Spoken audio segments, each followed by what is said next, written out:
the big question here is, how much time do you have? Are you a second year medical student who's still sort of like figuring out your learning style and you're starting to experiment in preparation for dedicated? Or are you some of our dedicated medical students or people who are about to enter dedicated who are like, I'm on a time crunch and I know that, and I need to have my resources down before I start. And I have my students do this a lot. I want you to, for the first block every morning, whatever you're doing, if you're doing 20 questions before you go into class, or if you're doing 40 questions in your dedicated period, I want you to ask yourself, when you're going through your questions, when you're reviewing them, what helped me get this question right?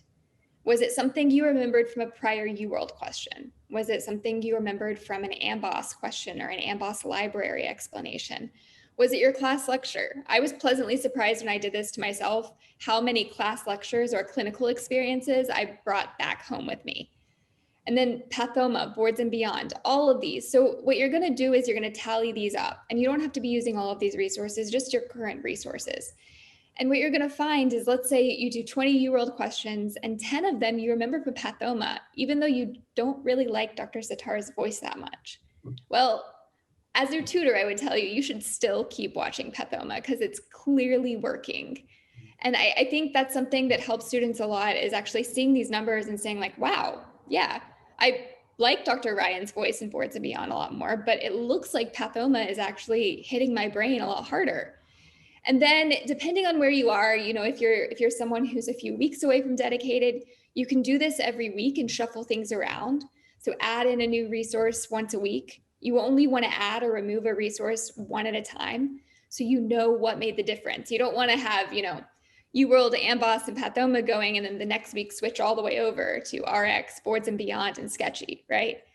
You want to cycle them in one at a time. If you're in dedicated or you're entering dedicated, then this time period may shorten a lot, and you may already know sort of where you lie and what you like learning from. So it might be easier for you to remove and add resources. Something big that I think students sort of realize when I have them do this is that first aid can be a hit or miss. Some people really think that they gain a lot out of first aid, and then when they do their tallies, they come back and say, wow, like everything came from somewhere else. I really don't use first aid that much at all. So I encourage you, I challenge you guys to go do this for a few sets of questions and see what happens, see what you come out with. If it's what you think it is and what you predict, then awesome, keep doing it.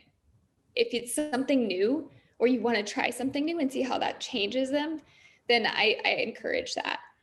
And then a lot of this is being honest with yourself. You really do have to ask yourself, did I learn this from Pathoma, or did I learn it from that class lecture? Because sometimes you want it to be Pathoma, but it's not. Or you want it to be a prior question, but it's not. So make sure you're being honest with yourself when you're doing this.